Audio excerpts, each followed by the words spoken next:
அடுத்தவங்களுக்கு உதவணுங்கிற குணம் இன்னைக்கு ரொம்ப குறைஞ்சு போச்சு. ஒருத்தன் வாழைப்பழத்தோல் வழுக்கி கீழே விழுந்துட்டான்.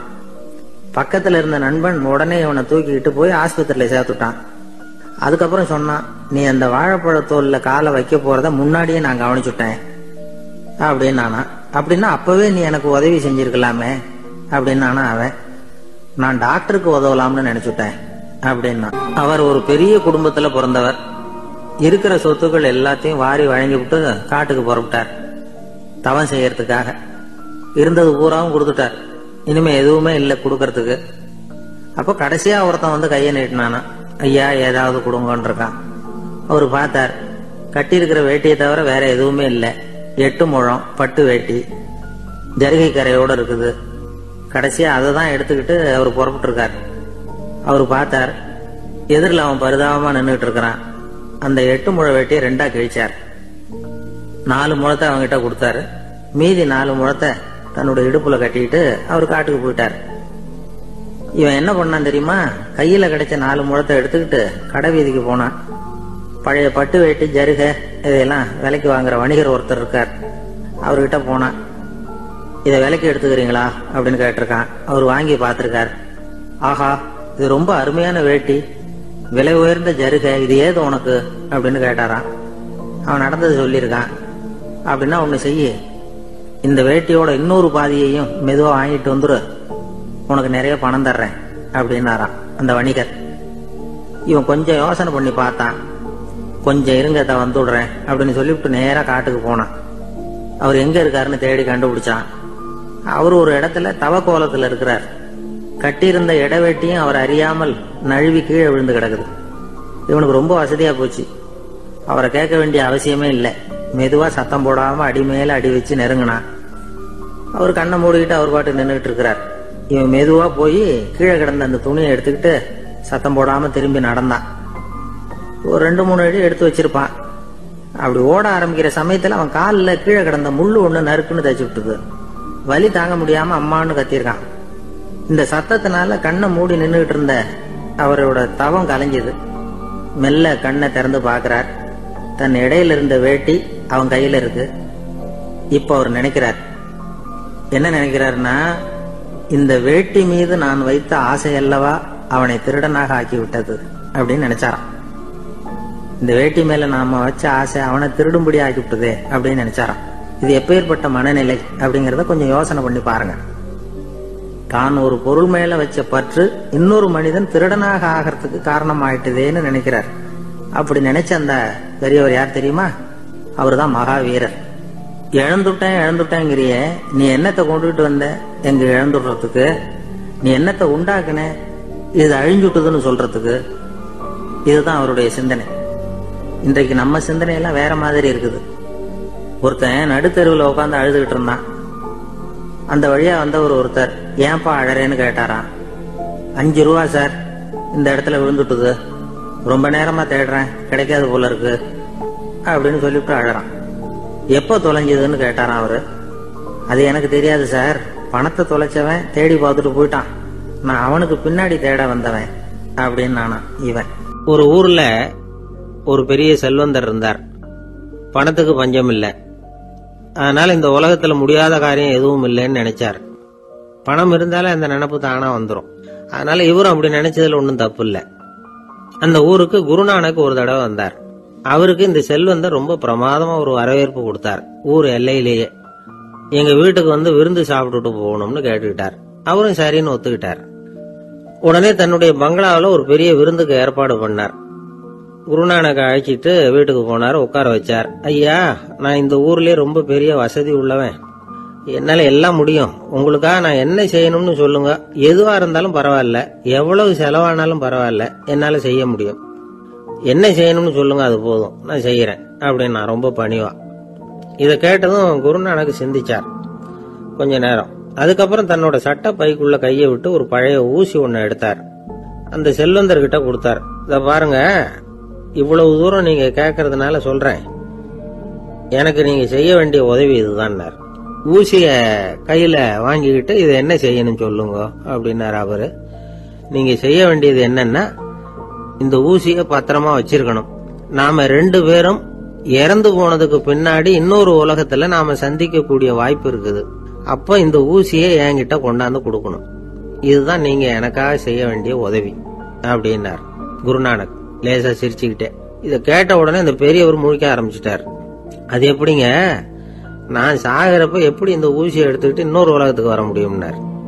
ஊசி மாதிரி ஒரு சின்ன பொருளை கூட இந்த உலகத்தை விட்டு நாம போறப்ப எடுத்துட்டு போக முடியாதுங்கிறப்போ உங்களோட செல்வத்தையெல்லாம் எப்படி அங்க எடுத்துட்டு வர போறீங்க அப்படின்னு கேட்டார் குருநானக். அதுக்கப்புறம் தான் அந்த பெரியவர் யோசிக்க ஆரம்பிச்சாராம். குருநானக் சொல்றாரு, இத பாருங்க, நாம செய்யற நல்லது கெட்டதுதான் கடைசி வரைக்கும் நம்ம கூட இருக்கும். அடுத்தவங்க நல்லா இருக்கணுங்கிறதுக்காக பொருளை செலவு செய்யணும். அப்படி செய்யலைன்னா எந்த பிரயோஜனமும் இல்லை அப்படின்னார். அதுக்கப்புறம் தான் அந்த செல்வந்தரின் அறிவு கண் திறந்துதான். உடனே குருநானக்க வணங்கினார். ஐயா, என்கிட்ட இருந்த ஆணவம் போயிட்டுது. இனிமே என்கிட்ட இருக்கிற செல்வத்தை நல்ல வழியில செலவழிப்பேன் அப்படின்னாராம். நம்ம கிட்ட இருக்கிற பணம் எப்பவும் நம்ம கூடவே வந்துகிட்டு இருக்காதுங்கிறதுக்கு இது ஒரு உதாரணம். அதுக்காக நாம பணம் சேர்க்கறத பத்தி கவலைப்பட வேண்டியதில்ல, பேசாம படுத்து தூங்கிட்டு இருந்தா போதும் அப்படின்னு இதுக்கு அர்த்தம் பண்ணிக்கப்படாது. முறையான வழியில பணம் சேர்க்கணும், அதை முறையான வழியில செலவு பண்ணணும். அதனால ஏற்படக்கூடிய மன நிறைவு இருக்கு பாருங்க, அது அனுபவிச்சவங்களுக்கு தான் தெரியும். சொர்க்கத்துக்கு போறவங்க இங்க இருந்து பணத்தை எடுத்துட்டு போக முடியாது. ஆனா நம்ம செல்வத்தை இங்க மத்தவங்களுக்கு பயன்பட செய்து அதனால ஏற்படுற புண்ணியம் இருக்கு பாருங்க, அதை எடுத்துட்டு போக முடியுமா? இதுதான் ஆன்மீகவாதிகள்லாம் சொல்ற கருத்து. ஜான் நியூட்டன் ஒருத்தர், அவரு சொன்னார், நான் எப்பவாவது சொர்க்கத்துக்கு போய் சேர்ந்தேன்னா அங்க 3 அதிசயங்களை பார்ப்பேன்னார். என்னன்னு கேட்டாங்க. நான் யாரு யாரு இருக்க மாட்டாங்கன்னு நினைச்சுக்கிட்டு இருந்தானோ அவங்கள சில பேர் அங்க இருப்பாங்க, அது ஒரு பெரிய அதிசயம்னார். சரி, அடுத்தது என்ன? 2வது அதிசயம் என்னன்னா, அங்க இருப்பாங்கன்னு நான் எதிர்பார்த்த சில பேர் அங்க இருக்க மாட்டாங்க அப்படின்னார். சரி, 3வது பெரிய ஆச்சரியம் என்ன அப்படின்னா, நான் அங்க இருக்க பாருங்க, அதுதான் அந்த 3வது அதிசயம் அப்படின்னாராம். ஒரு ஊர்ல ஒரு ஆள் இருந்தான். அவன் ஒரு நாள் கோயிலுக்கு போனான். கடவுள்கிட்ட வேண்டிக்கிட்டான், எனக்கு ஒரு 1 லட்சம் ரூபாய் நீ கொடுத்தா நான் உன் சன்னதியில ஒரு தேங்காய் உடைக்கிறேன் அப்படின்னு வேண்டிக்கிட்டான். கடவுள் பார்த்தார். உடனே அவன் கண் முன்னாடி தோன்றினார். இந்தா நீ கேட்ட 1 லட்சம் ரூபாய் அப்படின்னு சொல்லி அவன் கையில பணத்தை கொடுத்துட்டு மறைஞ்சிட்டார். இவனால நம்பவே முடியல. இவ்வளவு சுலபமா கிடைக்கும்னு தெரிஞ்சிருந்தா அனாவசியமா ஒரு தேங்காய் உடைக்கிறேன்னு வேண்டி இருக்க வேண்டியது இல்லையே அப்படின்னு நினைச்சான். இருந்தாலும் வேண்டுதலை நிறைவேற்ற வேண்டியது கடமை. அதுக்காக என்ன பண்ணா, பக்கத்துல ஒரு கடைக்கு போனான். ஒரு தேங்காயை கையில் எடுத்தான். இது என்ன விலைன்னு கேட்டான். 5 ரூபான்னார் கடையில இருந்தவர். அதிகமா இருக்குதே விலைன்னா. அப்படின்னா ஒண்ணு செய்யுங்க, அடுத்த ஊருக்கு போங்க, அங்க தென்னந்தோப்பு அதிகம், அதனால அங்க இதை விட குறைஞ்ச விலைக்கு கிடைக்கும் அப்படின்னார். சரின்னு அடுத்த ஊருக்கு கிளம்புனான். அங்க போய் விசாரிச்சான். ஒரு தேங்காய் 3 ரூபாய் விலைன்னாங்க. இதுவும் அதிகமா தெரியுதேன்னா. அப்படின்னா ஒண்ணு செய்ய, அதோ அந்த ஆத்து ஓரமா ஒரு தென்னை மரம் இருக்கு பார், அதுல நீயே ஏறி பறிச்சுக்கோ, ஒரு தேங்காய்க்கு 1 ரூபா கொடுத்தா போதும் அப்படின்னார் அந்த தோப்புக்கு சொந்தக்காரரு. இவனுக்கு மரம் ஏற தெரியாது, இருந்தாலும் ஆசை யார விட்டுது, விலை சல்லிசா இருக்குதே. ஆத்து ஓரம் போனா தட்டு தடுமாறி அந்த மரத்துல ஏறினா அந்த தென்னை மரம் வளைஞ்சி ஆத்து பக்கம் போய் அப்புறம் நிமிர்ந்து இருந்தது. அதாவது மரத்தின் உச்சி சரியா ஆத்துக்கு நடுவுல இருந்தது. ஆத்துல வெள்ளம் கரபுரண்டு ஓடிட்டு இருக்கு. இவன் கடவுள் கொடுத்த 1 லட்சம் ரூபாயை மடியில வச்சு இறுக்கி கட்டிட்டான். உச்சிக்கு போய் காய் பறிக்கிற சமயத்துல காத்தும் மழையும் பலமா கலந்து அடிக்க ஆரம்பிச்சுட்டுது. கால் வழுக்கி விட்டுட்டுது. இவன் சடார்னு ஒரு தென்னை மட்டையை பிடிச்சிக்கிட்டு தொங்க ஆரம்பிச்சுட்டான். கீழே பயங்கரமான வெள்ளம், மடியில 1 லட்சம் ரூபாய் பணம், என்ன செய்யறதுன்னு தவிக்கிறான். இந்த சமயம் கரையில ஒரு யானை பாகன் யானையை குளிப்பாட்டிக்கிட்டு இருக்கிறான். அது அவன் கண்ணில் பட்டுது. ஐயா ஒரு உதவின்னு கத்தனான். அவன் என்ன செய்யணும்னு கேட்டான். உன் யானையை மெதுவா இங்க அழைச்சிட்டு வா, எனக்கு நேரா கீழே நிறுத்து, என் காலை பிடிச்சி மெதுவா கீழே இறக்கி விட்டுரு, என் மடியில இருக்கிற பணத்துல உனக்கு 10,000 ரூபாய் தரேன் அப்படின்னா. அவன் பார்த்தான், காலை கையை பிடிச்சா கூட எவனும் இந்த காலத்துல 10 ரூபாய்க்கு மேல தரமாட்டேங்கிறான், இவன் காலை பிடிச்சா 10,000 தர்றேங்கிறான் அப்படின்னு யோசனை பண்ணா. உடனே யானையை கொண்டுட்டு போனான். அவனுக்கு நேரா கீழே நிறுத்தினான். அவன் காலை பிடிச்சான். அவ்வளவுதான். அந்த நேரம் பார்த்து யானை மெதுவா நடந்து அப்பால போட்டுது. இப்ப யானை பாகன் அவன் காலை கெட்டியா பிடிச்சிட்டு தூங்குறான். பரிதாபமா மேல பாக்குறான். அவன் மட்டையை பிடிச்சிட்டு தூங்குறான். இப்ப யானை பாகன் சொல்றான், தம்பி மட்டையை விட்டுறாத, கெட்டியா பிடிச்சுக்கோ, நான் உனக்கு 10,000 ரூபாய் தரேன், இதோ மடியில் தான் வச்சிருக்கேன்னா. மேல தொங்குறவனுக்கு இந்த நிலைமையிலேயும் ஒரு சந்தோஷம், மேற்கொண்டு ஒரு 10,000 ரூபாய் நமக்கு கிடைக்கும் போல இருக்கே அப்படின்னு. இந்த சமயத்துல ஒருத்தன் ஒட்டகத்தை ஓட்டிட்டு வந்தான் அந்த பக்கமா குளிப்பாட்டுறதுக்கு. யானை பாகம் பார்த்துட்டான். ஐயா ஒட்டகக்காரர, அதை இங்க கொண்டுட்டு வா, எங்க காலை பிடிச்சி பத்திரமா இறக்கி விடு, நாங்க பணம் கொடுக்குறோம்னா. அவனும் பணத்துக்கு ஆசைப்பட்டு வந்தான். அவன் காலை பிடிக்கிற சமயம் ஒட்டகமும் நழுவி போட்டுது. இப்ப 3 பேருமே வரிசையா தொங்குறாங்க. ஒட்டகக்காரன் கத்துறான், தம்பி மட்டையை விட்டுறாத, கெட்டியா பிடிச்சுக்கோ, நான் என் மடியில இருக்கிற 5,000 உனக்கு தந்துடுறேன்னா. மேல தொங்குறவனுக்கு இன்னமும் சந்தோஷம், இவனும் பணம் தர்றேங்கிறான் அப்படின்னா இன்னைக்கு நமக்கு மொத்த பண வரவு எவ்வளவு அப்படின்னு ஒவ்வொன்னா கூட்டி பார்க்க ஆரம்பிச்சான். மனக்கணக்கு சரியா வரல, அதனால அப்படியே விரல விட்டு எண்ண ஆரம்பிச்சான். அவ்வளவுதான், மட்டையை விட்டுட்டு கை நழுவி வந்துட்டுது. 3 பேரும் பொத்துன்னு ஆத்துல விழுந்தாங்க. படாத பாடுபட்டு தட்டு தடுமாறி கரைக்கு வந்து சேர்ந்தாங்க. 3 பேர் மடியில இருந்த பணமும் ஆத்தோட போட்டுது. பேராசை பெருநஷ்டம் அப்படின்னு ஒரு பழமொழி இருக்குல்ல, அதை விளக்கறதுக்காக சொல்லப்பட்ட கதை இது. ஒரு நாள் தெரு வழியா அவன் நடந்து வந்துகிட்டு இருக்கிறான். தெருவுல ஒரு காசு கிடந்தது. அதை பார்த்துட்டான். அது குனிஞ்சு எடுத்தான். அது ஒரு பழங்கால காசு.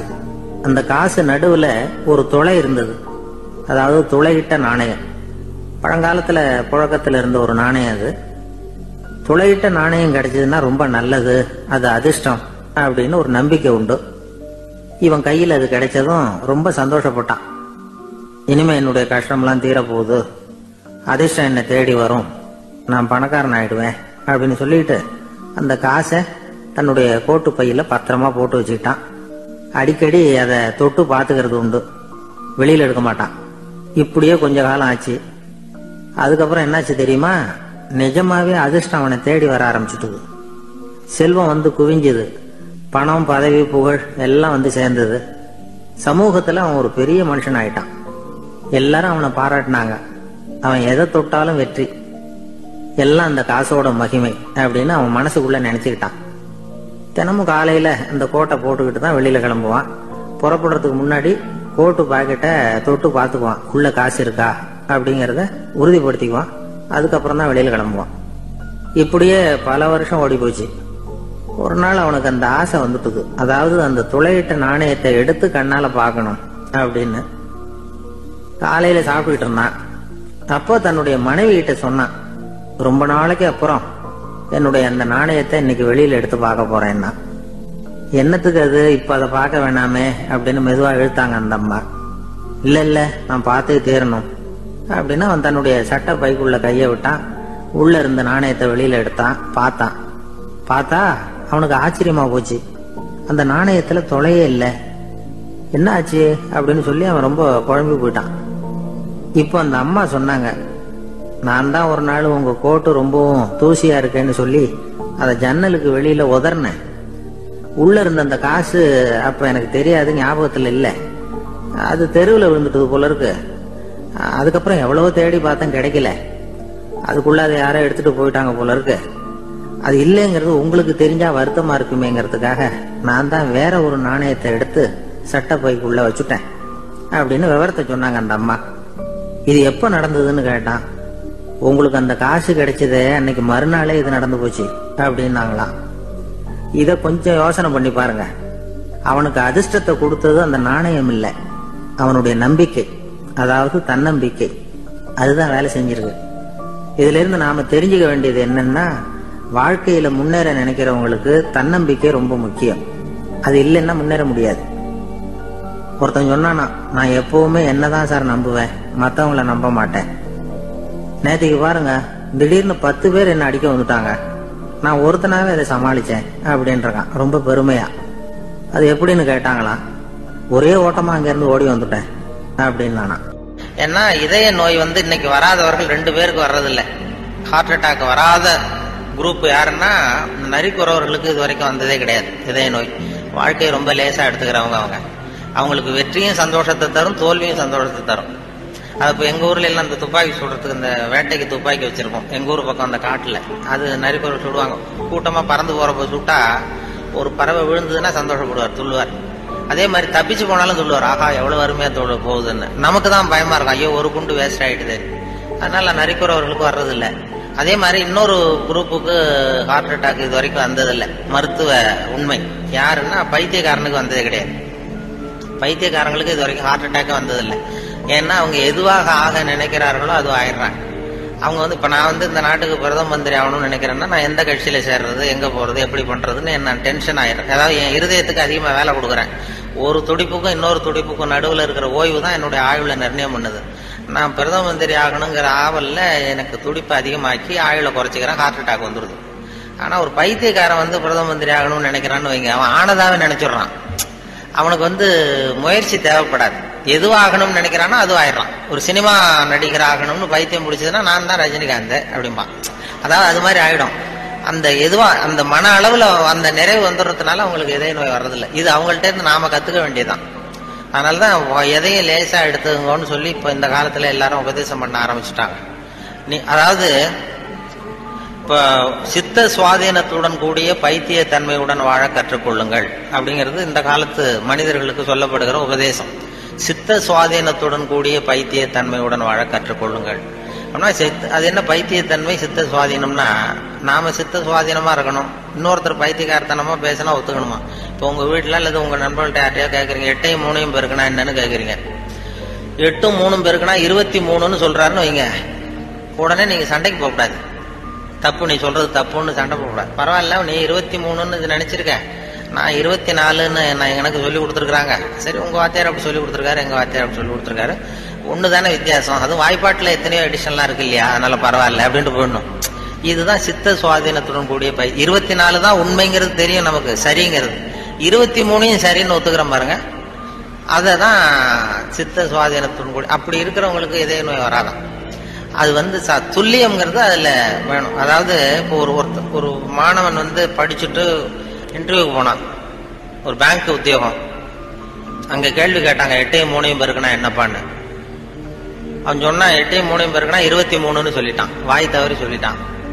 சரி, போயிட்டு வான்ட்டாங்க. இன்டர்வியூல வெளியில வரும்பொழுது யோசிச்சான், இது என்ன ஒரு சின்ன கணக்கு தானே கேட்டாங்க, இது தப்பா சொல்லிட்டோமே, 8, 3, 23ன்னு சொல்லிட்டோமே, இது கூட தெரியலன்னா நமக்கு எப்படி பேங்க்ல வேலை கிடைக்கும்? நிச்சயமா நமக்கு இந்த வேலை இல்லை, ஏதோ உளறி விட்டோம் அப்படின்னு சொல்லி போயிட்டான் வீட்டுக்கு. வீட்டுக்கு போனா ஒரு வாரத்துல அப்பாயின்மெண்ட் ஆர்டர் வந்துட்டுது அவனுக்கு, நீ வந்து வேலையில சேர்ந்துக்கிட்டான்னு. உடனே அப்ப அவன் நினைச்சானா, சரி நாம பதில் சொன்னதை அவரும் சரியா காதுல வாங்கல போல இருக்கு, கேள்வி கேட்டவரும், அதனால இதை சொல்லிடக்கூடாது, பேசாம போய் வேலையில சேர்ந்துருவோம் அப்படின்னு போய் நேரா போய் வேலையில சேர்ந்துட்டான். சேர்ந்து வேலை பர்மனன்ட் ஆனதுக்கு அப்புறம் அந்த மேனேஜர்கிட்ட போய் உக்காந்தான். சார், அன்னைக்கு இன்டர்வியூக்கு வந்தப்ப என்ன ஒரு கேள்வி கேட்டீங்க, 8ஐயும் 3ஐயும் பெருக்குனா என்னன்னு, நான் வாய் தவறி 23ன்னு சொல்லிட்டேன், நீங்களும் சரியா கவனிக்கல போட்டுருக்கு சார், எனக்கு வேலை கொடுத்துட்டீங்க, ரொம்ப தேங்க்ஸ் அப்படின்றான். இனிமே ஒன்றும் பண்ண முடியாதுன்னு. அப்ப அந்த மேனேஜர் சொன்னார், அப்படி இல்லப்பா, அன்னைக்கு இன்டர்வியூக்கு வந்தது உன்னையும் சேர்த்து 294 பேர் வந்தீங்க இன்டர்வியூக்கு. நான் 294 பேர்கிட்ட இந்த கேள்வி கேட்டேன், 8ஐயும் 3ஐயும் பெருக்குனா என்னன்னு. நீ சொன்னதுதான் நியரஸ்ட் கரெக்ட் ஆன்சர். நான் அதனாலதான் வேலை கொடுத்தேன், நான் ஒன்னும் தப்பா பண்ணிவிடல அப்படின்னா. அதாவது வாழ்க்கையில வெற்றி பெறணும், இதய நோய் வரக்கூடாது, ஹார்ட் அட்டாக் வரக்கூடாதுன்னு நினைக்கிறவர்கள் நியரஸ்ட் கரெக்ட் ஆன்சரை தான் பார்க்கணுமா. நியரஸ்ட் கரெக்ட் ஆன்சர் பார்க்கிற மனோபாவம் வந்து இதயத்தை நல்லா வச்சிருக்கோம். ஆனா அறிவியல்ல அப்படி பார்க்கக்கூடாது. அறிவியல்ல ரொம்ப துல்லியம் அவசியம். இப்போ உங்க பொறியியல் சம்பந்தப்பட்ட விஷயங்கள்லயோ அறிவியல் சம்பந்தப்பட்டதுல துல்லியம் தான் முக்கியம். அதுல போய் நியரஸ்ட் கரெக்ட் ஆன்சர் பார்க்கக்கூடாது. வாழ்க்கைங்கிற கணக்குல நியரஸ்ட் கரெக்ட் ஆன்சர் தான் பார்க்கணும். ரொம்ப துல்லியமா எதையும் பார்க்கக்கூடாது. அறிவியல் வந்து துல்லியம் போச்சுன்னா போச்சு. இப்ப நம்ம ஒரு ராக்கெட் விடுறோம், செவ்வாய் கிரகத்துக்கு விட்டோம், புதன் கிரகத்துல போய் இறங்கிட்டது, பரவாயில்ல ஒரு கிரகம் தானே வித்தியாசம் அப்படின்னு அதுல போய் அப்படி போக கூடாது. செவ்வாய்க்கு எடுத்தது புதன் தானே பரவாயில்ல அப்படி போக முடியாது. அறிவியல்ல துல்லியம் முக்கியம். வாழ்க்கைங்கிற விளையாட்டுல இந்த பர்ஃபெக்ஷன் பார்க்காதீங்க. பர்ஃபெக்ஷன் ஒண்ணு உலகத்துல ஒண்ணுமே கிடையாதான். பர்ஃபெக்ஷன் நானா என் மனசுல ஒரு உருவத்தை வரைஞ்சிக்க வேண்டியது, படத்தை போட்டுக்கிறது. அதே மாதிரி எதிரில் இருக்கிறது இருக்கான்னு நான் பாக்குறேன். நான் உள்ளுக்குள்ள என்ன வரைஞ்சிருக்கணும் அதே மாதிரி இருந்ததுன்னா பர்ஃபெக்ட்னு சொல்றேன். அது இல்லைன்னா அது சரியில்லைங்கிறேன். அதாவது கோளாறு நான் வரைஞ்ச படத்துல இருக்கே தவிர பொருள் இல்லை. உலகத்துல எது எது எப்படி இருக்கணுமோ அது அப்படிதான் இருக்குது. அழகா இருக்கிற பொருளை நீங்கள் விரும்புவதில்லை, அழகா இருக்கிற பொருளை நீங்கள் விரும்புவதில்லை, நீங்கள் விரும்புகிற பொருள் அழகா இருக்கிறது அப்படிங்கறதா உண்மை. அதனால்தான் ஒரு நீக்ரோவுக்கு அவங்க புள்ள வந்து அழகா இருக்கு, நமக்கு நம்ம பார்வைக்கு வித்தியாசமா தெரியுது. அதனால அந்த அழகுங்கிறதெல்லாம் வாழ்க்கைங்கிற கணக்கெல்லாம் இந்த ரொம்ப துல்லியமெல்லாம் பார்த்து வாழ்க்கையை வீணாக்கி கொள்ளாதீர்கள்னு சொல்லுவாங்க. ஏன்னா மனிதனுக்கு வந்து இன்னும் சரியான விளக்கம் யாருமே கொடுத்ததில்லை. கிரேக்க அறிஞர்கள் தான் பெரிய அந்த வரைவிலக்கணம் வகுக்கிறதுல ரொம்ப கெட்டிக்காரங்களாம். கிரேக்க அறிஞர்கள் ஒவ்வொன்றுக்கும் டெஃபனேஷன் வகுக்கிறதுல. அப்போ ஒரு குரூப் அறிஞர்கள் குழு கூடி உட்கார்ந்து மனிதன் என்பவன் யார், மனிதன் அப்படின்னா அதுக்கு என்ன டெஃபனேஷன், ஒரு வரைவிலக்கணம் வகுக்கணும்னு உட்கார்ந்தாங்களாம். உட்காந்தா எல்லாம் வந்து இப்படி ஒவ்வொரு அறிஞரும் ஒரு யோசனை சொல்லியிருக்கிறார். மனிதன் என்பவன் ஒரு 2 கால் பிராணி அப்படின்னு எழுதிடலாம் சார் அப்படின்னது உடனே எல்லாம் ஏகமனதா எல்லாம் சார் தான் சரியா இருக்கு விளக்கம். மனிதன் என்பவன் 2 கால் பிராணி, சரியா இருக்கேன் ஒத்துக்கலாம்னு போனாங்க. அப்ப திடீர்னு ஒருத்தர் எழுந்திரிச்சு வெளில ஓடினாராம். போயிட்டு ஒரு திடுக்கிட்டு வெளில திரும்பி வந்து ஒரு சாக்குல கொண்டாந்து அப்படி வச்சாரு மேஜையில. சாக்குக்குள்ள என்ன இருக்குன்னு கேட்டார் தலைவர், கூட்டம் தலைவர். உங்க வரைவிலக்கணப்படி உங்க டெஃபனேஷன் படி உள்ள ஒரு மனுஷன் இருக்கான், மனிதன் என்பவன் ஒரு 2 கால் பிராணின்னு தானே சொன்னீங்க அப்படின்னு சொல்லி திறந்தா ஒரு கோழி நிக்குது. கோழி இது 2 கால் பிராணி தானே, அப்ப இதுவும் ஒரு மனுஷன் தானே அப்படின்னு. ஆகா நம்ம டெஃபனேஷன்ல ஏதோ ஒரு தப்பு, அதுல ஒரு திருத்தம் உண்டு பண்ணணும் அப்படின்னு சொல்லி இன்னொருத்தர் சொல்லியிருக்காரு. நான் அதுல கொஞ்சம் ஒரு கரெக்ஷன் கொடுக்குறேன் சார் அப்படின்னு சொல்லி மனிதன் என்பவன் சிறகுகளற்ற 2 கால் பிராணி அப்படின்னு கொடுத்துருக்கான். உடனே இவன் மறுபடியும் எடுத்துட்டு ஓடனா, திரும்பி வந்தான். சாக்குள்ள மனுஷன் இருக்கான எடுத்தா அதே கோழி ரெக்கையெல்லாம் பீச்சு விட்டு நிறுத்தி வச்சிருக்கான். உங்க டெஃபனேஷன் படி மனுஷன் சிறகுகளற்ற 2 கால் பிராணி அப்படின்னு. அப்புறம் தான் அந்த கிரேக்க அறிஞர்களே சொல்லிட்டாங்களாம், மனிதனுக்கு அதாவது இப்ப ஏதாவது ஒண்ணும் முடியலன்னா இப்ப நம்ம என்ன பண்றோமோ அது மாதிரி அதே முடிவுக்கு வந்தாங்க. அதாவது சபையை ஒத்தி வைக்கப்படுகிறது அப்படின்னு சொல்லிவிட்டு கடைசி வரைக்கும் அது டெஃபனேஷன் கொடுக்கல. மனிதனுக்கு வந்து விஞ்ஞானம் போட்டிருக்கிற வேலை வேற. விஞ்ஞானம் கெமிஸ்ட்ரி என்ன சொல்லுதுன்னா, ஒரு சராசரி மனுஷ உடம்புல இருக்கிற கால்சியத்தை மட்டும் தனியா எடுத்தா ஒரு சின்ன ரூமுக்கு வெள்ளை அடிக்கலாம். ஒரு சராசரி மனுஷ உடம்புல இருக்கிற கொழுப்பை மட்டும் தனியா எடுத்தா ஒரு 10 சோப்பு கட்டி தயார் பண்ணலாம். ஒரு சராசரி மனுஷன் உடம்புல இருக்கிற பாஸ்பரஸை மட்டும் தனியா எடுத்தா ஒரு 40 நெருப்பு வச்சு தயார் பண்ணலாம். ஒரு சராசரி மனுஷ உடம்புல இருக்கிற இரும்பு சத்தை மட்டும் தனியா எடுத்தா 2 கலாணி 2 செய்யலாம். இவ்வளவுக்கு மொத்தமா விலை போட்டா 42 ரூபா 50 காசு. இதுதான் கெமிஸ்ட்ரி வந்து நமக்கு போட்டிருக்கிற விலை. ஒரு மனுஷனுக்கு ரசாயன விஞ்ஞானம் போட்டிருக்கிற விலை அவ்வளவுதான். அவன் எப்போ அவன் வந்து அவனுடைய வேல்யூ கூடும்னா அவன் எப்படி நடந்துக்கிறாங்கிறத பொறுத்து தான். அதுவும் மனுஷன் வந்து உயிரோடு இருக்கிற வரைக்கும் தான் 42 50 காசு. மிருகங்கள் அவனை விட பெருசா இருக்கு. செத்ததுக்கு அப்புறம் வேல்யூ கூடுது. கடையில பாருங்க, உயிர் கோழி 50 ரூபா, உரித்த கோழி 60 ரூபான்னு போட்டுருவான். செத்ததுக்கு அப்புறம் 10 ரூபா கோடி போடும். மனுஷன் உயிர் மனிதன் 42 ரூபா 50 காசு, செத்த மனிதன் 52 ரூபா 60 காசு அப்படின்னா நீயே வச்சுக்கடா போடான்ட்டு போடுவான். அது அப்படி வந்து எப்படி வாழணுங்கிற அந்த வாழ்க்கை நெறிகள்லாம் பெரியவர்கள் நிறைய பேர் அதை பத்தி இது பண்ணி சொல்றாங்க. அதனாலதான் அவங்க கிட்ட இருந்து கத்துக்கிட்டு நம்ம நல்ல பழக்க வழக்கங்கள் நம்ம கிட்ட இருக்கிற அந்த திருக்குறளை பத்தி இப்பதான் அதை பத்தி நிறைய பேர் பேச ஆரம்பிச்சிருக்கிறாங்க. திருக்குறள்ங்கிறது அதனுடைய அருமை பெருமையெல்லாம் எப்படி வந்தது போச்சுன்னு சொல்லி. திருக்குறள்லாம் சின்ன வயசுல நம்ம பாடத்திட்டத்துல மனப்பாடம் பண்ணதுதான். இப்ப அதை பத்தி ஆங்கில மொழிபெயர்ப்புலாம் நிறைய வந்துகிட்டு பெருசா பண்ண அவங்க சுபாவத்துக்கு தகுந்த மாதிரி ஒரு துறையை தேர்ந்தெடுக்கணும். நம்ம ஊர்ல பேச்சாளர்களுக்கும் 3 கோலங்கள் உண்டு. அது நின்ற கோலத்துல பேசுகிறவர்கள் அரசியல்வாதிகள், அவங்களுக்கு நின்னாதான் பேச்சு வரும். அமர்ந்த கோலத்துல பேசுறவங்க ஆன்மீகவாதிகள். இப்ப நடமாடும் பல்கலைக்கழகம் நாவலர் நெடுஞ்செழியன் இருந்தார் இல்லையா, இங்க படிச்சவர். அவர் வந்து ரேடியோவுக்கு பேச வந்தார். அமைச்சரா இருக்கும் பொழுது திருக்குறளுக்கு உரை எழுதினார். அப்ப நான் கூப்பிட்டு ரேடியோவில் அவரை பேட்டி எடுத்து பதிவு பண்ண வேண்டிய பொறுப்பு எனக்கு. அவரை கூப்பிட்டுட்டு வந்து அறையில உட்கார வச்சு பேசிட்டு இருக்கோம். அது மாதிரி பதிவு பண்றது போறேன். அப்படி போய் உட்கார வச்சா வானொலி நிலையத்துல இப்படிதான் ஏற்பாடு பண்ணி வச்சிருக்கோம். உட்காந்து பேசினா, தம்பி இங்க வா, நான் வந்து எனக்கு உட்காந்தா பேச்சு வராது, நின்றுட்டே பேசிடுறேன், இந்த மைக்கை கொஞ்சம் தூக்கி வசதி வையினார். அப்புறம் அவர் உயரத்துக்கு மைக்கை தூக்கி வச்சு அப்புறம் பதிவு பண்ணேன். இது அவங்களுக்கு பழக்கத்துல மேடையில நடமாடும் பல்கலைக்கழகம் எதை வேணாலும் பேசுவார்.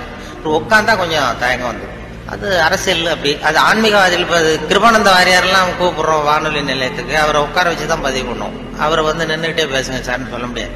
அதனால நின்ற கோலம் பேசுறவங்க அரசியல்வாதிகள், அமர்ந்த கோலத்துல பேசுகிற பேச்சாளர்கள் ஆன்மீகவாதிகள். இதே மாதிரி கிடந்த கோலத்துல பேசுறவங்களும் உண்டு நம்ம ஊர்ல. இந்த சாராய கடை வாசல்ல பாத்தீங்கன்னா அவங்க எல்லாம் கிடந்த கோல பேச்சாளர்கள். ஒரு பெரிய பொறியியல் இன்ஜினியர், அவர் வந்து ராணுவத்துல ஒரு பாலம் வந்து கட்டுறதுக்கு பெரிய இது பண்ணாங்க, பிளான் பண்ணாங்க. அதுக்கு ஒரு வரைபடம் தயார் பண்ணணும், ஸ்கெட்சு. ராணுவத்துக்கு பாலம் கட்டுறதுக்கு ஒரு பெரிய ப்ளூ பிரிண்ட் என்ன சொல்லுவீங்கல்ல, அது மாதிரி அந்த வரைபடம் தயார் பண்ற வேலையை ஒப்படைச்சிருக்கிறாங்க அந்த இன்ஜினியர்கிட்ட.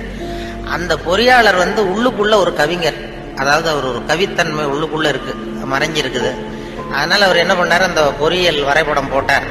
பாலத்தை போட்டுட்டு ஒரு ஆறு ஓடுது, குறுக்க பாலம், அதனுடைய நீளம் அகலம் எல்லாம் கரெக்டா போட்டாரு. போட்டு அந்த ஆறு ஓடிட்டு இருக்கு. அது ஓடி முடிகிற இடத்துல ஆத்து ஓரமா ஒருத்தன், ஒரு சின்ன பையன் தூண்டில் போட்டுட்டு நிக்கிறான். அதை அவர் போட்டிருக்காரு ஒரு அழகுக்காக. சின்ன மூலையில ஒரு தூண்டில் போட்டுட்டு ஒரு பையன் நிக்கிறான். இது இந்த பொறியியல் வரைபடத்தை கொண்டு போய் அதிகாரிகிட்ட கொடுத்துருக்கான். அவருக்கு கோபம் வந்துடுது. இது ஒரு பொறியியல் வரைபடம், இது இந்த வரைபடத்துல போய் அந்த ஒரு ஓவிய எண்ணத்துக்கு அப்படின்னு சொல்லி ஒரு சத்தம் போட்டிருக்காரு மேல உள்ளவர். அதனால என்ன பண்ணிருக்காரு, முதல் தடவையா கொடுக்கும்பொழுது அந்த பாலத்து மேல நின்றுட்டு தூண்டில் போடுறது மாதிரி படம். இந்த பாலத்துல எதுக்கு அவன் நிக்கிறான்னு சொல்லி சண்டை போட்டிருக்காரு. உடனே அவர் சரி சார் நான் இதை மாத்திடுறேன்னு சொல்லி இவர் மாத்தி 2வது தடவை படம் போடும்போது பாலத்துல நிக்கக்கூடாது, பாலத்துல இடைஞ்சல் இருக்கக்கூடாது, அவ்வளவுதானே. பாலத்தை சரியா போட்டு மூலையில கொண்டு போய் தூண்டில் போட்டு நிக்கிறான். மறுபடியும் கூப்பிட்டு அவன் படமே இருக்கக்கூடாது, இந்த வரைபடம் மட்டும்தான் இருக்கணும் போடுனார். உடனே இவன் பாலம் போட்டான். 6 பாலம் சரியா போட்டுட்டு இந்த மூலையில பார்த்தா அவன் நிக்கிற இடத்துல அவன் இல்லை. அந்த இடத்துல சின்ன ஒரு கல்லறை, இந்த சிறுவன் இங்கே புதைக்கப்பட்டிருக்கிறான் அப்படின்னு எழுதிட்டான். அதாவது அந்த உள்ளுக்குள்ள இருக்கிற அந்த கவிஞனை ஒன்றும் பண்ண முடியாது. சில பொறியியல் படிக்கிற மாணவர்கள் நீங்க நிறைய பேர் கவிதை எழுதலாம், அது எப்படியாவது வெளியில வந்துகிட்டு தான் இருக்கும். அது பியூரா அந்த வரைபடத்துல கூட அவனை மறைக்க முடியல பாருங்க, அப்படி இருக்கும். அது மாதிரி சொல்றது உண்டு அவங்கவுங்க அந்த இதுல. அதனால இந்த பேச்சு, இந்த சொன்னார்கள், இந்த நகைச்சுவை உணர்வுங்கிறது ரொம்ப அவசியம். அதை பத்தி சொல்லணும், போகணும், வரணும்னு சொல்லி சொன்னாங்க. நகைச்சுவை உணர்வுங்கிறது நமக்கு சின்ன வயசுல இருந்து நாம பிறந்து 6 வாரத்துல தான் சிரிக்க ஆரம்பிக்கிறோமா. ஒரு குழந்தை பிறந்து 6வது வாரம் தான் சிரிக்க ஆரம்பிக்கும். ஒரு கிளுகிழுப்பை கொண்டு போய் குழந்தை முகத்துக்கிட்ட ஆட்டுனா சிரிக்குது. அதே கிளுகிழுப்பை ஒரு தாத்தா முகத்துக்கிட்ட ஆட்டுங்க கோவம் வந்துடும். குச்சி கிச்சிருந்தா எடுத்து அடிச்சிருவாரு. ஏன்னா அப்படி இருந்தவர் அப்படி ஆயிட்டாரு. ஒரு காலத்துல அப்படி இருந்தவர், அப்படி சின்ன வயசுல ஒரு கிளுகிழுப்ப சத்தத்துக்கு சிரிச்சவர் அதே சத்தத்துக்கு டென்ஷன் ஆகிறாருன்னா அப்படிதான் மனுஷனுடைய வாழ்க்கை வீணா போகுது. அந்த இயல்பு தன்மை மாறாம இருக்கணுமா, அந்த சிரிப்பு தன்மை ஆனா சிரிப்புங்கிறது ஒரு பாவமான செயல்னு காலங்காலமா போதிக்கப்பட்டு வந்திருக்கிறோம். அதனால இப்படிப்பட்ட இந்த உணர்வு, இந்த நகைச்சுவை உணர்வை பத்தி பேசிட்டு இருந்தோம் இல்லையா, அது எங்க ஆசிரியர் சொன்னது மாதிரி அதை வச்சு எந்த விஷயத்தை சொன்னாலும் கொஞ்சம் சுவாரஸ்யமா சொன்னோம்னா வாழ்க்கையிலையும் சரி, நீங்க எந்த துறையில வேலைக்கு போனாலும் சரி, சக மனிதர்கள்ட்ட பழகும் பொழுதும் சரி, அந்த நகைச்சுவை உணர்வுன்னு இருக்கும் பொழுது நல்லா இருக்கும். அதாவது இவரு பேராசிரியர் கல்கி எழுதியிருக்கிறாரு, இதுல பேசினார். அவரு ஆல் இண்டியா ரேடியோல ஆரம்பத்தில் 1938 பேராசிரியர் கல்கி பேசியிருக்காரு, தமிழில் சிறுகதை அப்படின்னு. எப்படி சொல்றது சுவாரஸ்யமா எப்படி சொல்றதுன்னு சொல்லி அப்பவே பேசியிருக்காரு. சிறுகதைன்னா அது சிறுன்னு அர்த்தம் இருக்கு, அதனால சிறுசா இருக்கணும், தேவைக்கு அதிகமா வளர்த்தாத. கதைன்னா அதுல ஒரு கதை அம்சம் இருக்கணும். ஒரே ஒரு ஊர்ல அப்படின்னு ஆரம்பிச்சா அதுக்கப்புறம் என்ன அப்படின்னு கேட்க தோணுது இல்ல, அது மாதிரி இருக்கணும் ஒரு வரியும் அப்படின்னு சொல்லிட்டு, சொல்றதே எப்படி சுவாரஸ்யமா சொல்றதுன்னா தேவைக்கு அதிகமா நீ வளர்த்தாதே அப்படின்னு சொல்லி அதுக்கு ஒரு உதாரணம் கொடுத்திருக்காரு கல்கி. அதாவது நீங்க எழுத்தாளராக இருந்தாலும் சரி, பேச்சாளராக இருந்தாலும், சக மனிதர்கள்ட்ட பழகிறவராக இருந்தாலும் தேவைக்கு அதிகமா இது பண்ணாதீங்க அப்படிங்கிறதுக்காக சொல்லியிருக்காரு. அவர் ஒரு கதை எழுத்தாளர் எப்படி இருக்கணுங்கிறதுக்காக கல்கி சொன்னது. ஒரு நாள் காஞ்சிபுரம் உபய வேதாந்த தேசிக சுவாமிகள் தன் வீட்டு வேலைக்கார குப்பனை கூப்பிட்டு, அடை குப்பா, நீ உடனே ஸ்ரீபெரும்புதூர் ஓடிப்போய் திருவேங்கடாச்சாரியை சந்தித்து, திருக்குடந்தையிலே இருந்து இங்கே வந்திருக்கிற திருநாராயண ஐயங்கார் சுவாமிகள் திருக்கோவில் ஆராதனைக்கு திருத்துழாய் எடுத்து திரும்புகையில் திருக்குளத்தில் திருப்பாசி வழுக்கவே திருவடி தவறி விழுந்தார் என்று சொல்லிவிட்டு வா அப்படின்னு எழுதினாராம். சொல்லிவிட்டு என்னப்பா சொல்லிருவியா அப்படின்னு கேட்டிருக்காரு. நான் சொல்லிடுறேன் சாமின்னு இருக்கான் குப்பை. எப்ப இன்னொருத்தரை என்கிட்ட சொல்லி காட்டு, என்ன சொல்லுவேன் அப்படின்னு கேட்டாராம். அது என்ன சாமி, கும்மோன் தாசாமி குட்டையில விழுந்தான்னு சொல்லணும், அவ்வளவுதானே. நான் சொல்லிட்டு போறேன் அப்படின்ட்டான். அப்ப கல்கி சொல்றார், சிறுகதையின் இலக்கணம் குப்பனுக்கு புரிந்திருக்கிறது, உபய வேதாந்த தேசிக சுவாமிகளுக்கு புரியவில்லை அப்படின்னு அவர் பேசியிருக்காரு. அந்த வானொலி இதுல ஒலிப்பதிவுல அது அப்படியே வச்சிருக்காங்க. அப்ப பேசுனதெல்லாம் அப்பப்போ இது பண்ணி வச்சிருக்கிறது. அதே மாதிரி கொத்தமங்கலம் சுப்புன்னு ஒருத்தர் பெரிய பிரபலமான வில்லுப்பாட்டு கலைஞர். அப்புறம் அவர் காந்தி மகான் கதைன்னு ஒரு வில்லுப்பாட்டு எழுதினார். அப்போ காந்தி மகான் கதை வில்லுப்பாட்டு அவருக்கு அந்த வில்லுப்பாட்டை கேட்கறதுக்கு ஏகப்பட்ட கூட்டம், எல்லாரும் பெரிய ரசிகர்கள். ஆனா அதையே புஸ்தகமா போட்டு வித்தாரு, விக்கல. காந்தி மகான் கதை புஸ்தகமா போட்டு புத்தகமா விற்கும் பொழுது யாரும் வாங்கறதுக்கு ஆள் இல்லை, அவரே வீட்டுல அடிக்க வச்சிருந்தார். அப்ப அந்த அந்த வில்லுப்பாட்டு இருக்கு, காந்தி மகான் கதை வில்லுப்பாட்டை நான் ரேடியோவில் போடுறதுக்காக எடுத்து பதிவு பண்ணிட்டு இருந்தேன். அப்போ ஒரு கட்டம் வந்தது, காந்தியை சுடுற இடத்துல அவர் கதறி அழுறார். கதறி அப்படியே நிஜமாவே அழுறார் காந்தி சுடப்படுற இடத்துல. இந்த வில்லுப்பாட்டு அது பதிவாயிருக்குது, அதை போட்டு கேட்டான். அப்ப எனக்கு ஒரு சந்தேகம், இது எப்படி, அதாவது ஒரு தடவை சொல்றப்ப அழுக வரலாம் அவருக்கு, இந்த வில்லுப்பாட்டை திருப்பி திருப்பி பாடிக்கிட்டே இருப்பாரு. ஒரு 500 தடவை 600 தடவை சொல்லும்பொழுது 600வது தடவையும் காந்தியை சூடு பண்ணிட்டு இருக்கிறாங்க. அதனால நல்ல பழக்க வழக்கங்களை வந்து ஏற்படுத்திக்கணுங்கிறது தான் ரொம்ப முக்கியமான விஷயம். அதனால இதுல எப்படி நான் சொன்னது மாதிரி எவ்வளவு நேரம் எதை தாக்க முடியும், குடும்பத்துல வந்து ரொம்ப ஒருத்தர் ஒரு அனுசரிப்பு தன்மை, சகிப்புத்தன்மை இதெல்லாம் வேணுங்கிறத பத்தி நிறைய அந்த சின்ன சின்ன விஷயங்களா தான் வானொலி சொல்றது உண்டு. இந்த நகைச்சுவைன்னு சொன்னதுனால அதை சேர்த்து சேர்த்து கதையா சொல்றது உண்டு. சின்ன விஷயங்களை வந்து அப்படியே பண்டிதமணி கதிரேசன் செட்டியார் இருந்தார், அவருடைய மகன் கூட இங்க இருந்தார்ல தமிழ் துறையில, கதிர் தியாகராஜ், அவங்க அப்பா பண்டிதமணி கதிரேசன் செட்டியார். அவர் வந்து திருக்குறளை மனப்பாடம் பண்ணது எப்படின்னா, எதிரில் வந்து அவங்க வீட்டு வேலைக்காரனை உட்கார வச்சுக்க வரான். இவர் உட்காந்துருப்பார், அவருக்கு காலு நடக்க முடியாது, காலு ஊனம். அதனால எதிரில் வேலைக்காரனை உட்கார வச்சுட்டு அவன் கையில திருக்குறள் புஸ்தகத்தை கொடுத்துடுறது. இவர் உட்காந்துக்கிட்டு, இந்த இடத்துல நான் முதலாளி கிடையாது, நீ வேலைக்காரன் கிடையாது, நான் வந்து திருக்குறளை வரிசையா சொல்லிட்டு வருவேன், அது சரியா இருக்கான்னு பாத்துக்கிட்டே வா, ஏதாவது ஒரு சின்ன தப்பு சொல்லிட்டா கூட நீ என்ன முதலாளின்னு பார்க்காத, எழுந்திரிச்சு வந்து என் தலையில ஓங்கி ஒரு கொட்டு வை அப்படின்னு. சரி முதலாளின்னு வாங்கி வச்சுக்கிட்டான். வாங்கி வச்சுட்டு சொல்லுங்க முதலாளின்னு உட்காந்தான். அகர முதல எழுத்தெல்லாம் ஆதி பகவன் முதற்றே உலகு அப்படின்னாரு. உடனே கிடுக்குன்னு கொஞ்சம் இருங்க முதலாளி அப்படின்னு சொல்லி எழுந்திரிச்சு வந்து ஓங்கி நங்குன்னு கொட்டி விட்டான் தலையில. ஏன்டா கொட்டினா, நான் சரியா தானடா சொன்னேன் அப்படின்னா, இல்ல நீங்க சொன்னது தப்பு முதலாளி, அகர முதல எழுத்தெல்லாம்னு நீங்க சொன்னீங்க, இந்த புஸ்தகத்துல அகர முதல வெழுத்தெல்லாம்னு போட்டிருக்க, அதனால தப்பு. டக்குன்னு திருக்குறளை புடிங்கிட்டாராம். இதே ரீதியில போனா நான் 1330 கொட்டு வாங்கணும் உங்ககிட்ட, என் தலை தாங்காது, நான் பாத்துக்கிறேன் போடான்ட்டாராம். அப்படிலாம் திருக்குறளை வந்து படிச்சு பெரிய இது பண்ணிருக்கிறாங்க. அவருக்கு கால் ஊனம், பண்டிதன் கதிரேசன் செட்டியாருக்கு. அவருக்கு வந்து பாதுகாப்புக்குன்னு ஒருத்தனை வச்சிருந்தாராம், அவனுக்கும் கால் கிடையாது. அப்ப கேட்டிருக்காங்க, ஏங்க ஐயா நீங்க தான், உங்களுக்கு தான் கால் நடக்க முடியாது, நடமாட முடியல, கால் ஊனம், உங்களுக்கு பாதுகாப்புக்குன்னு ஒருத்தனை வச்சிருக்கீங்க, அவனுக்கும் கால் விளங்காம இருக்கு, கால் சரியில்லையே அப்படின்னு இருக்காங்க. அப்ப அதை நான் வந்து அர்த்தத்தோட தான் வச்சிருக்கேன்னாராம். என்ன அப்படின்னு கேட்டதுக்கு சொல்லியிருக்காரு, எனக்கு ஒரு ஆபத்துன்னு வரும்பொழுது இவன் விட்டுட்டு ஓடி போகாம இருக்கணும்ல,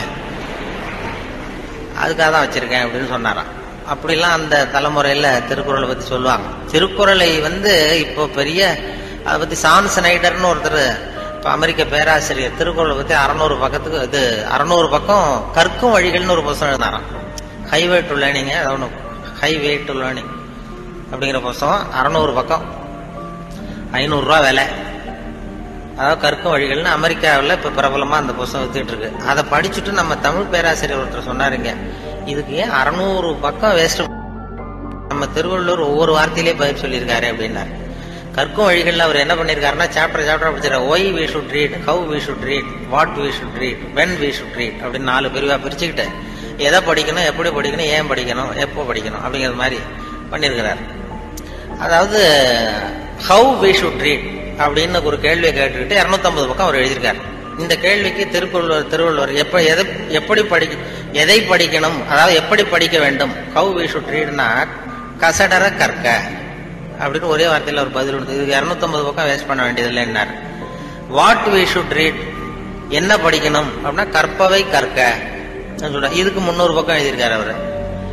வென் வி ஷுட் ரீட், அதாவது அப்புறம் வாட் வி ஷுட் ரீட், ஏன் படிக்க வேண்டும், ஒய் வி ஷுட் ரீட், அதுக்கு 300 பக்கம் எழுதியிருக்காரு. இவர் அதற்கு தக நிற்க அப்படிங்கிறது தேர்ந்து போச்சு.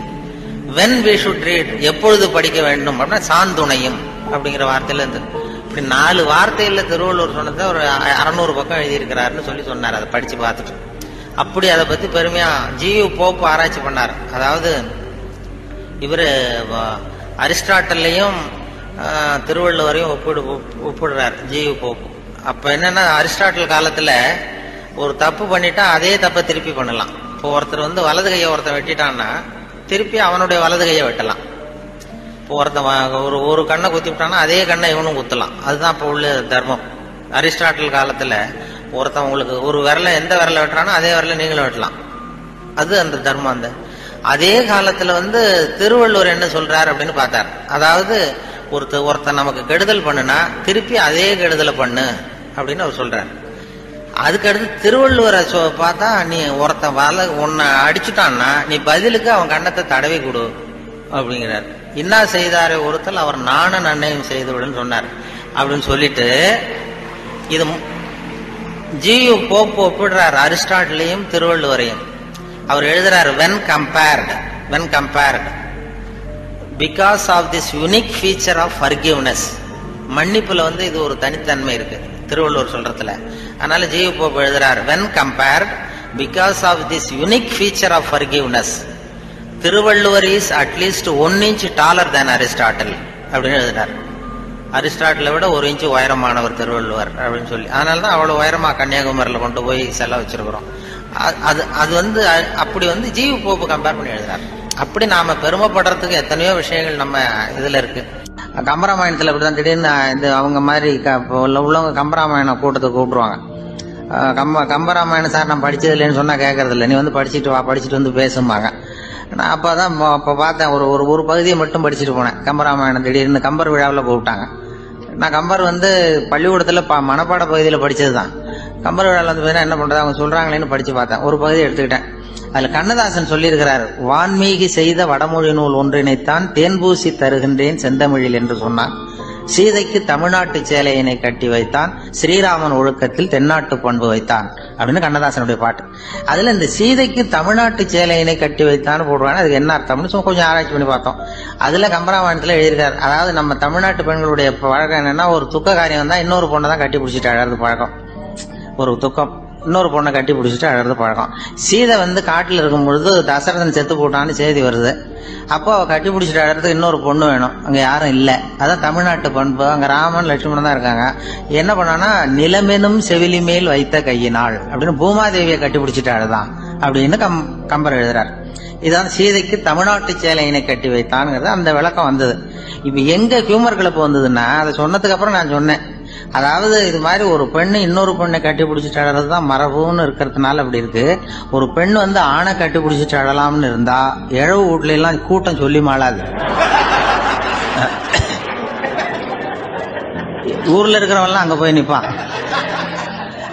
அது மட்டும் இல்ல, கொஞ்சம் அழுததான், அங்க மேல தெருல ஒண்ணு போட்டுது, இதை விட நல்லா இருக்கும், அங்க போண்டா வாடாம வர கோபம், இப்படி ஆயிடும் அப்படின்னு சொல்லி இது எப்படி உதவுது பாருங்க. ஒரு இலக்கிய பேச்சு பேசும்பொழுது கூட இந்த பயிற்சி, இந்த ஹியூமர் கிளப் பயிற்சி, அது அப்படி அந்த பார்வை பார்க்கும்படியாக அப்படி வந்துடும். அது மாதிரி எதையாவது ஒண்ணு வானொலியில சொல்லுகிற விஷயங்களையும் கொஞ்சம் கடுமையான விஷயங்களை கூட நகைச்சுவை சேர்த்து சொல்லுகிற பழக்கத்தை கொண்டு போயிட்டாங்க.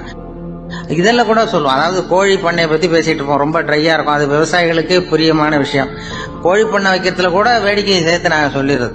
ஒருத்தன் கோழி பண்ணை வச்சிருந்தானா, கோழியை வச்சு வித்துக்கிட்டு இருந்தானா, ஒருத்தன் போய் கேட்பான், இதெல்லாம் எந்த ஊர் கோழிப்பா, அதோ போகுது, அது எந்த ஊர் கோழி, இது எந்த ஊர் கோழின்னு வாங்க போனவன் கேட்டான்.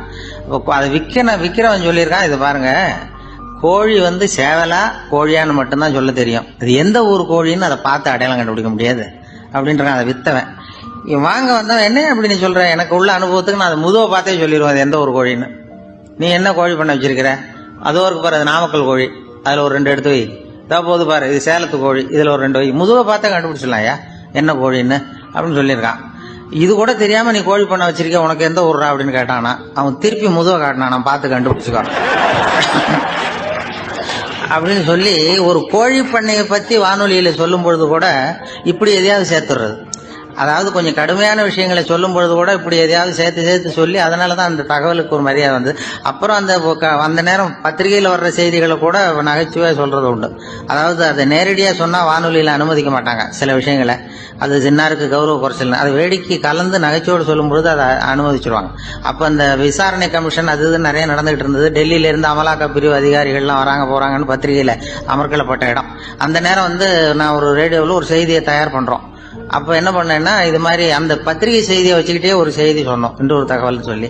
அதனால ஒருத்தன் தமிழ்நாட்டுல ஒரு ஆள், அவன் திடீர்னு கோடீஸ்வரன் ஆயிட்டான். நேத்து வரைக்கும் சாதாரணமா இருந்த ஆள் இன்னைக்கு கோடீஸ்வரன் ஆயிட்டான். டெல்லியில இருந்து 2 அதிகாரிகள் வராங்க, எப்படி அவன் பணம் சேர்த்தான்னு கண்டுபிடிக்கிறதுக்கு. அவனை கூப்பிட்டு 2 அதிகாரிகளும் எப்படிடா பணம் சேர்த்த, நான் ஒன்னும் தப்பான வழியில பணம் சேர்க்கல சார், நான் பந்தயம் கட்டியே பணக்காரன் ஆயிட்டேன். பந்தயம் கட்டியே எப்படிடா பணக்காரன் ஆக முடியும் அப்படின்னா, நீங்க நம்புங்க சார், நான் பந்தயம் கட்டி தான் பணக்காரன், தப்பான வழியில சேரல சார். பந்தயம் கட்டி எப்படா கோடீஸ்வரன் நானு அப்படின்னா நாங்க நம்ப முடியாதுன்றான் விசாரிக்க வந்தவன். அப்படின்னா உங்ககிட்டே ஒரு பந்தயம் கட்டட்டோமான்றான் விசாரிக்க வந்தவன்ட்டியே.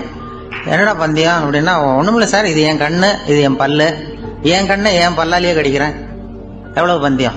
விசாரிக்க வந்தா 100 ரூபாய் எடுத்து வச்சான், இதை ப்ரூவ் பண்றான்னு. அப்படியே கண்ணை எடுத்துட்டான். அது பளிங்கு கண்ணு, ஏற்கனவே ஒரு கண்ணு பளிங்கு கண்ணை வச்சுட்டா எடுத்து கடிச்சு விட்டான். இந்த விசாரிக்க வந்தாலும் 100 ரூபாய் விட்டுட்டு நிக்கிறான். எப்படி பணம் சேர்த்தான்னு வந்தவன். உடனே இன்னொருத்தன், இவன்ட்ட என்னடா பேச்சு கொடுக்காதரா, நம்ம பணம் தான் அங்க போயிட்டு இருக்கு, உனக்கு விசாரிக்க தெரியல, போடா நான் விசாரிக்கிறேன்னு அடுத்த வந்தான். அது நீ ஒழுங்கா சொல்றேன், எப்படிடா பணம் சேர்த்த சார், நீங்க கொஞ்சம் புத்திசாலியா தெரியுது அவரை விட, நீங்களாவது நம்புங்க சார், பந்தயம் கட்டி தான் பணம் சேர்த்தேன், நான் நம்ப முடியாது. அப்படின்னா உங்ககிட்ட இன்னொரு பந்தயம் கட்டட்டுமா அப்படின்றான். வேண்டாம், அவனை ஏமாத்தி விட்டேன் ஆளை, வேண்டான்றான். இல்ல சார், அவருக்கு ஏமாந்தது பொய் கண்ணு, பளிங்கு கண்ணுன்னு தெரியாது, ஏமாந்துட்டார். இப்போ உங்ககிட்ட பந்தயம் கட்டுறது நெஜம் கண்ணு, இந்த பக்கம் பளிங்கு கண்ணு கிடையாது, நெஜம் கண்ணு, இதை பல்லால கடிக்கிறேன். அவன் ஒரு 100 ரூபாய் எடுத்து வச்சான். இவன் அப்படியே பல்செட்டை கட்டினான் தனியா, அப்படியே கட்டி கடிச்சு விட்டான். அதே விட்டுட்டான். இவன் உடனே 2 பேரும், இவன்கிட்ட பேச பேச நம்ம பணம் தான் அவன்கிட்ட போயிட்டு இருக்கு, இவன் எப்படி பணம் சேர்த்தான்னு கண்டுபிடிக்கிறதுக்கு டெல்லியில இருந்து வந்திருக்கோம், மேற்கொண்டு பேசாத, பேச பேச பந்தயம் கட்டுவான். திரும்பி போறதுக்கு ரயிலுக்கு டிக்கெட்டு சரியா இருக்கா பாடுறான்றான். அவன் கரெக்டா எண்ணி பார்த்து கரெக்டா இருக்குப்பா, மேற்கொண்டு பேசாத, அவன்கிட்ட நம்ம போயிடுவோம், போய் நம்ம அதிகாரிகிட்ட சொல்லிடுவோம்னு சொல்லி போயிட்டு வரேன் சார் அப்படின்னு சொல்லிட்டு மரியாதை போயிட்டாங்க. போய் டெல்லியில பெரிய அதிகாரிகிட்ட போய், சார் அவன்கிட்ட வந்து விசாரிச்சு பார்த்தோம் சார், தமிழ்நாட்டுல பந்தயம் கட்டி தான் பணம் சேர்த்தேன்னு சாதிக்கிறான், எங்ககிட்ட ஒரு 200 ரூபாய் வாங்கிட்டான் சார் அப்படின்னு. அவருக்கு கோவம் வந்துட்டுது. இந்தியாவுக்கே தலைமை அதிகாரி, இதுக்காகடா நீங்க இருக்கீங்க, எத்தனை பேர் இருக்கீங்க உங்களை மாதிரி ஜூனியர் ஆபீசர்ஸ் நம்ம ஆபீஸ்ல இந்தியா பூரா விசாரிக்கிறதுக்கு அப்படின்னா 30 பேர் இருக்கோம் சார். 30 பேருக்கு அனுபவம் பத்தாது, நான் இந்தியாவுக்கே தலைமை அதிகாரி, அனுபவம் ஜாஸ்தி, உங்களுக்கு ட்ரைனிங் கொடுக்கணும் எப்படி ஒருத்தரை விசாரிக்கிறதுன்னு. 30 பேரும் ஒரு ரூம்ல வந்து உட்காருங்க, ஒரு ஆள் போய் அந்த ஆளை தமிழ்நாட்டில இருந்து இங்க கூப்பிட்டுட்டு வா, வர்ற வரைக்கும் அவன்கிட்ட பேசாதீங்க, பந்தயம் கட்டுவான், மெதுவா கொண்டு வந்து நிறுத்து அப்படின்னா ஒரு ஆள் வந்து ஸ்பெஷலா கூப்பிட்டு போட்டான். இது மாதிரி மேடையில நிறுத்திவிட்டு ஒரு தலைமை அதிகாரி 30 ஜூனியர் அதிகாரிகள் அவங்களுக்கு பயிற்சி கொடுக்குறார். இவனை பார்த்து, ஒழுங்கா சொல்லு, எப்படி பணம் சேர்த்த, நான் இந்தியாவுக்கே தலைமை அதிகாரி, என்கிட்ட உண்மையை ஒத்துக்கிட்டீங்கன்னா உன்னை அப்ரூவர் ஆக்கிடுவேன் அல்லது தண்டனையை குறைப்பேன், அந்த அதிகாரம்லாம் என்கிட்ட உண்டு, ஒழுங்கா சொல்லு அப்படிங்கிறார். அவர், சார் நீங்க இந்தியாவுக்கே தலைமை அதிகாரி, அனுபவம் ஜாஸ்தி, நீங்களாவது நம்புங்க சார், நான் பந்தயம் கட்டி தான் பணம் சேர்த்தேங்கிறான். இங்கேயே வந்து இப்படி சாதிக்கிறேன், உன்னை நம்ப முடியாதுரா அப்படின்னா உங்ககிட்ட ஒரு பந்தயம் கட்டட்டுமா நானா அவர்கிட்ட போய், வேணாண்டா என் ஆளை ஏமாத்தி விட்டேன் அப்படின்னா. இல்ல சார், அவங்க ஏமாந்தது என் உடம்ப பத்தின ரகசியம், என் கண்ணு பளிங்கு கண்ணுன்னு தெரியாது, நான் பல்செட்டு கட்டியிருந்தது தெரியாது, ஏமாந்துட்டாங்க. இப்ப நான் உங்ககிட்ட கட்டுற பந்தயம் உங்க உடம்ப பத்தின ரகசியம். என் உடம்புல என்னடா ரகசியம், முதுகுல, உங்க முதுகுல 1 ரூபா அகலத்துக்கு கருப்பா ஒரு மச்சம் இருக்கு, உண்டா இல்லையானா, இல்லைன்னு தெரியும் அவருக்கு. இல்லடா, நேத்து வரைக்கும் இல்ல சார், இப்ப இருக்குது மச்சம் அப்படின்னு. உடனே 100 ரூபாய் எடுத்து வச்சாரு அவர் தலைமை அதிகாரி. ஒரு 100 ரூபாய் வச்சு சட்டையை கட்டி காட்டுறாரு, மச்சம் இல்ல, இவன் தோத்துட்டான் இங்கிருந்து போனவன். உடனே 200 ரூபாய் எடுத்து வச்சுக்கிட்டு, தோழர்களே இப்படிதான் ஒருத்தரை விசாரிக்கணும், என்கிட்ட இவன் ஏமாந்துட்டான் பாருங்க, துருவி துருவி விசாரிக்கிறதுன்னு சொல்றாங்களே இதுதான் அப்படின்னு விளக்கம் கொடுத்தாரு. அப்போ இவன் மெதுவாக ஆரம்பிச்சானா, சார் இந்த பந்தயத்துல உங்களுக்கு 200 ரூபாய் லாபம், ஆனா இதே பந்தயத்துல எனக்கு 2900 ரூபாய் லாபம் சார் அப்படின்றான். என்னடா பண்ண அப்படின்னு கேட்டிருக்காரு. உங்களுக்கு தெரியாம இந்த 30 பேர்கிட்டையும் தனித்தனியா ஒரு பந்தயம் கட்டியிருக்கேன். 30 பேர்கிட்ட என்னடா பந்தயம் கட்டினேன்? ஒண்ணும் இல்ல சார், உங்க எல்லாரும் முன்னாடியும் உங்க மேலதிகாரியை சட்டையை கேட்ட வைக்கிறேன், பந்தயம் கட்டினேன், போயிட்டு உங்க பூரா எனக்கு 2900 ரூபாய் லாபம். அவரு பார்த்தாரு, அதிர்ச்சி ஆயிட்டாரு தலைமை. சார் நீங்க போங்க சார் அப்படின்னு சொல்லி ஒரு ஆளை கொண்டு போய், சாரை கொண்டு போய் மரியாதையா பக்கத்து ரூம்ல விட்டுவாங்க, இனிமே அவர்கிட்ட யாரும் பேசாதீங்க வாங்கன்னு சொல்லிவிட்டு, அதுக்கப்புறம் தோழர்களே, இவர் பேச ஆரம்பிச்சார், தோழர்களே இனிமே யாரும் தமிழ்நாட்டு பக்கம் விசாரிக்க போகாதீங்க, நீங்க யாராவது போறதுன்னா மத்திய பிரதேசம், உத்தரப்பிரதேசம், இப்படி எத்தனையோ பிரதேசம் இருக்கு, போயிட்டு வாங்க, தமிழ்நாட்டுக்கு மட்டும் போகாதீங்க, ஏன்னா அங்க போனா நம்ம பணத்துக்கு ஆபத்து வந்துருது அப்படின்னு சொன்னாருன்னு. இந்த கதையை ரேடியோல சொன்னேன். இந்த கதையை உண்மை சம்பவமா சொன்னா அனுமதிச்சிருக்க மாட்டாங்க. இந்த நகைச்சுவைக்கு உள்ள மரியாதை என்னன்னா, அது ஒரு கதை மாதிரி உண்டு பண்ணி இப்படி சொன்னதும், இதுல என்ன என்னுடைய விசேஷம்னா, இந்த ஸ்கிரிப்டை வாங்கிட்டு வர சொல்லி மந்திரியினுடைய பிஏ வந்தார். ஒரு மந்திரி அப்ப இருந்தவர், அவர் பிஏ அடிக்கடி வருவார். வந்து இந்த போன நேற்று முந்தா நாள் ரேடியோவில் சொன்ன அந்த இன்னொரு தகவல் காப்பி ஒன்று வாங்கிட்டு வா அப்படி அப்படின்னு கூப்பிடுவார். மேடையில பேசுறதுக்கு எங்களுக்கு தேவை, உபயோகப்படும்னு கேட்பார்.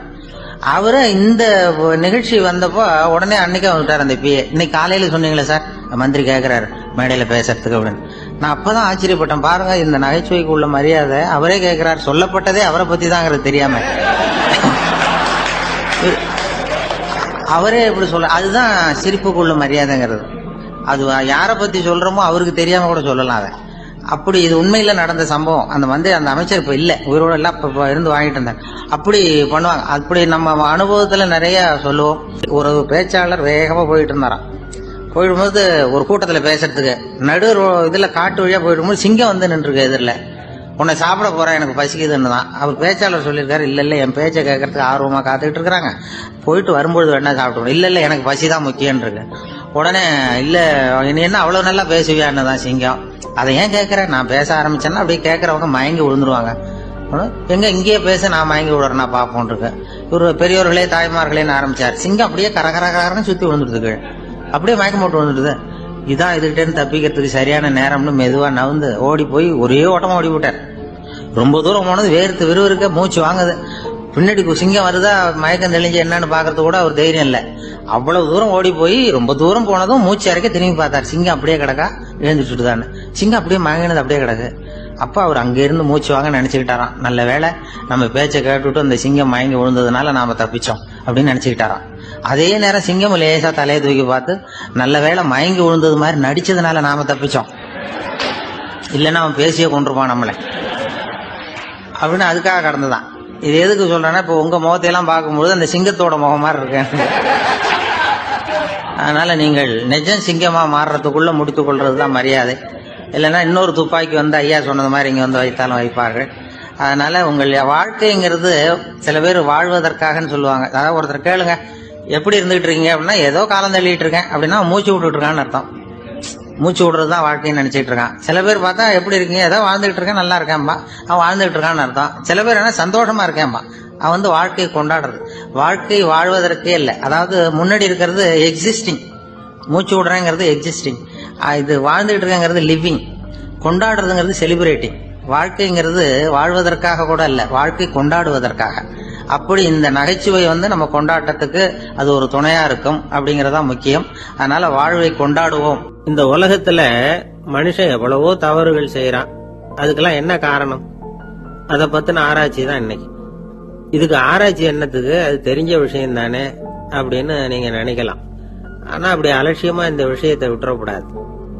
பொதுவா எல்லோரும் நினைக்கலாம் எது சரி எது தவறு அப்படின்னு தெரியாததுனாலதான் மனுஷன் தப்பு பண்றான் அப்படின்னு. ஆனா அப்படி சொல்லிட முடியாது. மனுஷன் வந்து தெரிஞ்சேதான் தவறுகள் பண்றான். இப்ப உதாரணத்துக்கு ஒரு சாலையில இடது பக்கம் போக வேண்டிய ஒருத்தர் நடுக்கோட்டை தாண்டி வலது பக்கமா வண்டியை ஓட்டிட்டு போறாருன்னு வச்சுக்கோங்க. என்னப்பா இது தப்பு இல்லையா அப்படின்னு அவர்கிட்ட கேட்டா, அதெல்லாம் எனக்கு தெரியும், நீ உன் வேலையை பார்த்துட்டு போ அப்படிம்பாரு. வலது பக்கமா போறது தப்புன்னு தெரிஞ்சேதான் அவர் அப்படி செய்யறாரு, அப்படி போறாரு. பெரிய உத்தியோகத்துல இருக்கிறவங்க கூட லஞ்சம் வாங்குறாங்க. அவங்களுக்கு எல்லாம் லஞ்சம் வாங்குறது தப்புன்னு தெரியலன்னு அர்த்தம். திருடுறது தப்புன்னு தெரியாமலாம் மனுஷன் திருடுறான், நல்லாவே தெரியும். நீங்க வேணும்னா கேட்டு பாருங்க, வேற வழி இல்ல அதனாலதான் திருடுறேன்பா. திருடுறது ஒரு புண்ணியமான காரியம்னு திருடனே கூட சொல்ல மாட்டான். திருடுறது தவறுங்கிறது திருடனுக்கு தெரியும் அப்படிங்கறத விளக்கறதுக்காக ஒரு பெரியவர் ஒரு கதை சொன்னார். அதாவது 2 திருடர்கள் 2 பேரும் சேர்ந்து ஒரு வீட்டுக்கு போய் ஒரு 10,000 ரூபாயை திருடிட்டு வந்துடுறாங்க. ஒரு காட்டு வழியா வந்துட்டு இருக்கிறாங்க. இன்னும் விடியல. 2 பேருக்கும் தூக்கம் கண்ணை சுத்துது. சரி, இப்படியே ஒரு மரத்தடியில படுத்து தூங்குவோம், காலையில விடிஞ்சதும் இந்த பணத்தை 2 பேரும் பங்கு போட்டுக்குவோம் அப்படின்னு முடிவு பண்றாங்க. அதே மாதிரி படுத்து தூங்குறாங்க. நடு ராத்திரியில ஒரு திருடன் முழிச்சுக்கிறான். விடிகிற வரைக்கும் காத்துக்கிட்டு இருந்தா 5,000 ரூபா தான் கிடைக்கும், இப்பவே கம்பி நீட்டினா 10,000 ரூபா கிடைக்கும் அப்படின்னு யோசிச்சு பார்த்துட்டு ஒரு முடிவுக்கு வந்தான். மெதுவா அந்த 10,000த்தையும் சுருட்டிக்கிட்டு அடுத்தவனுக்கு தெரியாம ஓடி போயிட்டான். விடியுது. அடுத்தவன் எழுந்திரிச்சு பாக்குறான், பணத்தையும் காணல, பாகஸ்தனையும் காணல. இந்த திருடன் அந்த திருடனை திட்டுறான், திருட்டு பய, அயோக்கிய பய, இப்படி அநியாயமா கிளப்பிட்டு போட்டானே அப்படிங்கிறான். இதுல இருந்து என்ன தெரியுது? தெரியாம எடுத்துக்கிட்டு போறது திருட்டு, அயோக்கியத்தனம், அநியாயம் அப்படிங்கறது இவனுக்கு தெரிஞ்சிருக்குது. அதனாலதான் அடுத்தவனை பார்த்து இப்படி திட்டுறான். அதனால தெரியாததுனால மனுஷன் தவறு பண்றான்னு சொல்றது சரியில்லை.